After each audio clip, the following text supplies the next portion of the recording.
வெண்பாவின் அறையிலிருந்து வெளியே சிவன்யாவை தரதரவென்று இழுத்து வந்தான் ருத்ரன். வெளியில வந்ததும் அவளை இழுத்து கீழே தள்ளிவிட்டான். அவன் தள்ளிவிட்டதுல சுவரோரமா போய் விழுந்தா சிவன்யா. இப்போ அவளால அவனை எதிர்த்து கூட பேச முடியல.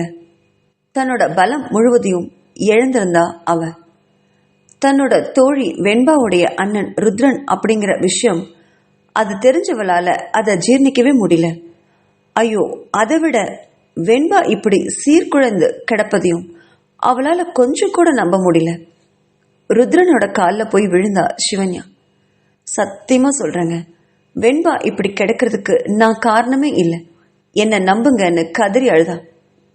அவளுடைய அழுகைய கொஞ்சம் கூட பொருட்படுத்தாத ருத்ரன் அவளுடைய தோள்களை இறுக்கமா பிடிச்சு எழுப்பி விட்டான்.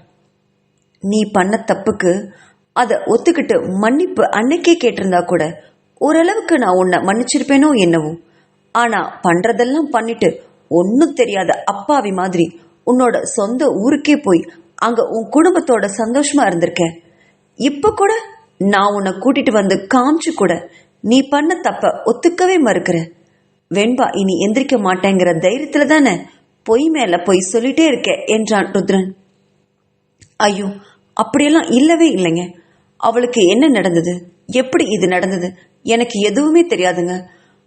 அவளுடைய குடும்பத்தோட சந்தோஷமா இருக்கான்னு தாங்க இவ்வளோ நாள் நினைச்சிட்டு இருந்தேன். அப்படி இருக்கும்போது என் மேல இப்படி வீண் பழி போடுறதுல என்ன பிரயோஜனம் இருக்கு சொல்லுங்க என்றாள். சீ, நடிக்காதடி. பண்ற தப்பெல்லாம் பண்ணிட்டு ஓடி போய் ஒளிஞ்சிட்டா உன்னை அப்படியே விட்டுருவேன்னு நினைச்சியா? எங்கிருந்தாலும் உன்னை கூட்டிட்டு வந்து உண்டு இல்லைன்னு பண்ணிடுவேன் என்று கர்ஜித்தான் ருத்ரன். அதை கேட்ட சிவன்யா தான் எந்த தவறும் பண்ணலன்னு, வெண்பாவுக்கு ஏன் இப்படி நடந்துச்சுன்னு அவளுக்கு புரியவே இல்லைங்கிறது எவ்வளவு முறை ருத்ரன் கிட்ட மன்றாடி கேட்டியும் ஆனா அவன் இறங்கவே இல்லை. வெண்பா இப்படி கிடைக்கிறதுக்கு தான் தான் காரணம்னு தான் மீது பழிய போடுவத சிவன்யாவால தாங்கவே முடியல. அப்படி அவளுக்கு என்னதான் நடந்ததுன்னு புரியல. இதை எப்படி அவன்கிட்ட கேட்கறதுன்னு நினைச்சவ தன்னை ரொம்ப அமைதிப்படுத்திக்கிட்டு சிவன்யா கண்களை அழுந்த துடிச்சபடி ருத்ரன் முன்னாடி போய் நின்னான். அவன் மிருகமா நின்னுட்டு இருக்கிறத பார்த்து பயந்து அவன் பக்கத்துல போக தயங்கினாலும் மனச தைரியப்படுத்திக்கிட்டு அவன் பக்கத்துல போய் மெதுவா நின்னான். இங்க பாருங்க, முதல்ல வெண்பாவுக்கு என்ன நடந்துச்சுன்னு சொல்லுங்க. வெண்பா ஏன் இப்படி ஆனான்னு சொல்லுங்க. அதுக்கப்புறமா நான் இதுல என்ன பண்ணேன்னு அதையும் சொல்லுங்க. இப்படி எதையுமே சொல்லாம இப்படி கூட்டிட்டு வந்து என்ன சித்திரவதை பண்றதுல என்ன நியாயம் இருக்கு என்றார். அதை கேட்ட ருத்ரன் அவளை புழு மாதிரி பார்த்தான். சீச்சி, நீ எல்லாம் ஒரு பொண்ணா? நீ பண்ண கேவலமான காரியத்தை ஏன் வாயால நானே சொல்லணுமா? அப்படி சொன்னா என்னோட வெண்பாவை நானே அசிங்கப்படுத்தினதுக்கு சமம். உன் வாயாலேயே என்ன நடந்ததுன்னு உன்னையே சொல்ல வச்சு அவகிட்ட உன்னை மன்னிப்பு கேட்க வைக்காம நான் ஓயவே மாட்டேன்னு கோபமா கத்துனவன் வசுந்தரா என்று சத்தமா அழைச்சான். அவன் குரலுக்கு அங்க ஓடி வந்து நின்னா வசுந்தரா. என்ன ருத்ரன், என்னாச்சு? ஏன் இப்படி கத்துறீங்க? வெண்பாவை இவளுக்கு காமிச்சிங்களா? வெண்பாவை அந்த நிலையில பார்த்துட்டு இவ என்னதான் சொல்றா என்று பதட்டத்துடன் கேட்டா வசுந்தரா. இவ என்ன சொல்லுவான்னு எதிர்பார்க்கிற நீ? இவ என்ன நடந்ததுன்னே தெரியாதுன்னு சொல்றா. வெண்பா இப்படி கிடைக்கிறதுக்கு தான் காரணமே இல்லைன்னு சாதிக்கிறான். தப்பு பண்றத ஒத்துக்கிறதுக்கும் தனி தைரியம் வேணும் வசு. இனி இவகிட்ட பேசி எந்த பிரயோஜனமும் இல்லை. இவளை கீழே இருக்கிற அந்த ஸ்டோர் ரூம்ல தங்கவை. வீட்டுல இருக்கிற மொத்த வேலைக்காரங்களையும் நாளைக்கு ஊருக்கு போக சொல்லு. இந்த வீட்டுல இருக்கிற மொத்த வேலையும் இனி இவ தான் செய்யணும். இவளுக்கு எந்த சப்போர்ட்டும் நீ பண்ணாத. அப்படி இருந்தாதான் செஞ்ச தப்ப உணர்ந்து மன்னிப்பு கேட்பா. மயிலேனா இறகு போடாதான். இப்படி புடுங்கணும்னு எனக்கு தெரியும் என்று அவளை பார்த்து கோபமா சொன்னவன் மடமடன்னு தன்னோட அறையை நோக்கி போனான் ருத்ரன். ருத்ரன் போனதும் வசுவை திரும்பி பார்த்தா சிவன்யா. வசுந்தரா, நீயாவது சொல்ல, என்ன நடந்தது? எனக்கு எதுவுமே தெரியல. வெண்பா ஏன் இப்படி இருக்கா? இவருக்கு என் மேல ஏன் இவ்வளவு கோவம்? நான் வெண்பா விஷயத்துல அப்படி என்னடி பண்ண என்று தவித்து போய் வசுவை பார்த்து கேட்டா சிவன்யா. வசுவோ சிவன்யாவுக்கு எந்த பதிலும் சொல்லாம, பண்ற தப்பெல்லாம் பண்ணிட்டு ஒன்னும் தெரியாத மாதிரி நடிக்கிறியாடி? உன்னாலதாண்டி வெண்பா இப்படி கிடக்குறா. உன்னெல்லாம் ருத்ரனா இருக்க பட்சத்துல இப்படி மன்னிச்சு இப்படி வீட்டுக்குள்ள விட்டுருக்காரு. நானா இருந்தேன்னா உன்னை பார்த்த இடத்துலயே கொன்னே போட்டிருப்பேன் என்றவள் சிவன்யா கழுத்துல தொங்கிட்டு இருக்கிற அந்த புத்தும் புது தாலியை பார்த்தா. விளக்கு மாத்துக்கு பட்டு குஞ்சம் வேற என்று அவள் தாலியை சுட்டிக்காட்டி சொன்னா வசுந்தரா. அவ சொன்ன வார்த்தையை கேட்டு ரொம்ப திடுக்கிட்டு போனான் சிவன்யா. வசு, நீயா இப்படியெல்லாம் பேசுற? நீயே என்ன இப்படி கேவலமா பேசுறியே, இது நியாயமா? என் கூட எவ்வளவு வருஷமா நீ பழகிருக்க, என்ன இப்படி தப்பா பேச உனக்கு எப்படி மனசு வருது என்று கண்களில் நீரோடு அவளை பார்த்து கேட்டா.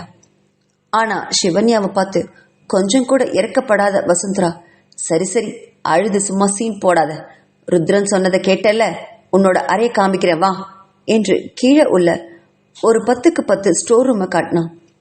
அந்த ஸ்டோர் ரூம்ல ஏகப்பட்ட பொருட்கள் கிடந்துச்சு. ஒரு மூலையில சின்ன இடம் மட்டும் அவளுக்காக ஒதுக்கப்பட்டிருந்துச்சு. அங்க சின்ன பாயும் பானையில ஒரு தண்ணியும் வச்சிருந்தாங்க. அதை கண்ட சிவன்யா அதிர்ச்சியோட வசுவை திரும்பி பார்த்தா. ஆனா அதை கொஞ்சம் கூட பொருட்படுத்தாத வசுந்தரா, இதான் உன்னோட ரூம், இனிமே இங்க நீ தான் தங்கணும், இதை விட்டுட்டு ருத்ரனோட பொண்டாட்டின்ற உரிமை எடுத்துக்கிட்டு அவர் ரூமுக்கு போய் நிக்காத, ருத்ரன் உன்னை கல்யாணம் பண்ணிக்கிட்டது உன்னை பழி வாங்கத்தான், அது நினைவிருக்கட்டும் என்று சீரியவள் ஒரு வினாடி கூட நிற்காம மடமடன்னு அறையை விட்டு வெளியே போனான். அந்த அறையை நின்று சுட்டி பார்த்தா சிவன்யா. அப்படி சுத்தி பார்ப்பதற்கு அந்த அறை ஒன்றும் பெரிய அறையெல்லாம் இல்லதான், தேவையில்லாத சாமான்கள் எல்லாம் அந்த அறையில போட்டிருந்தாங்க. அவளும் இப்போ தேவையில்லாதவள் தானே அப்படின்னு மனசுல கசப்போடு நினைச்சவ அவளுக்குன்னு ஒதுக்கப்பட்ட இடத்தை நோக்கி ஒரு அடி எடுத்து வச்சா. அங்க இருக்கிற பாயை உதறி போட்டவளுக்கு மனசும் உடலும் சோர்ந்து போயிருந்தது. அப்படியே தன்னோட முழங்கால கட்டிக்கிட்டு தலையை அது மேல வச்சு அப்படியே உட்கார்ந்தா. கொஞ்ச நேரத்துல அந்த அறைக்குள்ள யாரோ வர்ற காலடி ஓசை கேட்க யாருன்னு நிமிர்ந்து பார்த்தா சிவன்யா. அங்க வசுந்தரா தான் நின்றுட்டு இருந்தா. அவளை என்ன அப்படிங்கிற மாதிரி சிவன்யா பார்க்க கையில இருந்த ஒரு பழைய புடவைய சிவன்யாவோட முகத்துல தூக்கி எறிஞ்சா வசுந்தரா. இந்தா இத கட்டிக்கோ, ஸ்டோர் ரூம்ல பட்டுப்புடவையோட இப்படி படுக்காத, இந்த பட்டுப்புடவையும் நகையும் கட்டிக்கிறதுக்கு உனக்கெல்லாம் எந்த தகுதியும் இல்லை, சீக்கிரமா புடவையை மாத்திட்டு நகையெல்லாம் எனக்கு திருப்பி கொடு, ருத்ரன் கேட்கிறாரு என்றபடி வெளியே போனான். அந்த புடவையை பார்த்து சிவன்யா அதிர்ந்து போனான். அங்கங்க கிழிஞ்சு ரொம்ப பழைய புடவை, வேற வழியே இல்லைன்னு நினைச்சவன் கதவை சாத்திட்டு புடவை நகைகளை எல்லாம் கழட்டிட்டு அந்த பழைய புடவைக்கு மாத்திட்டான். பிறகு அதையெல்லாம் வசுந்தரா கிட்ட திருப்பி கொடுத்தா. அதை வாங்கின வசுந்தரா சிவன்யாவை மேலும் கீழும் பார்த்தா. பாவி, கிழிஞ்ச புடவையில கூட எவ்வளவு அழகா இருக்கா இவ என்று மனசுல திட்டினான். சிவன்யாவோட இந்த அழகுல மயங்கித்தான் ருத்ரன் இவளை இங்க கல்யாணம் பண்ணி கூட்டிட்டு வந்திருக்கான் போல இருக்கு என்று மனக்கசப்புடன் நினைச்ச வசுந்தரா, இனி இவளை படுத்துற பாட்டுல தலை தெறிக்க இவளை இந்த வீட்டை விட்டு ஓடணும் என்று மனசுல நினைச்சவ அவளை பார்த்து இலக்காரமா சிரிச்சுட்டு அந்த இடத்தை விட்டு வெளியே போனான். அவ போனதும் கதவை சாத்திட்டு உள்தாழ்பால் போட்டா சிவன்யா. பிறகு பாயில வந்து படுத்தவளுக்கு பசியே மறுத்து போச்சு. கண்கள்ல நீரோட கால்களை குறுக்கு கட்டிக்கிட்டு படுத்தா. அங்க அவளுக்கு தலையணை கூட கொடுக்கல. நேரம் ஆக ஆக கொசுக்கடி வர அதிகமாச்சு. அந்த அறையில ஃபேன் காத்தும் இல்லை, வெளிச்சமும் இல்லை. அந்த இருட்டு அவளுக்கு பயத்தை தான் கொடுத்துச்சு. விடிய விடிய தூங்காம விழிச்சிட்டே இருந்தா சிவன்யா.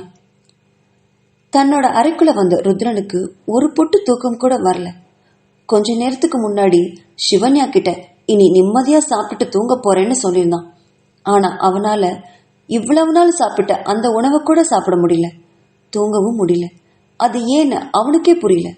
இன்னும் சொல்ல போனா சிவன்யாவை இங்க அவன் கூட்டிட்டு வந்ததுக்கு மனசெல்லாம் பூரிச்சு போயிருக்கணும். ஆனா அப்படி அவன் உணரவே இல்லை.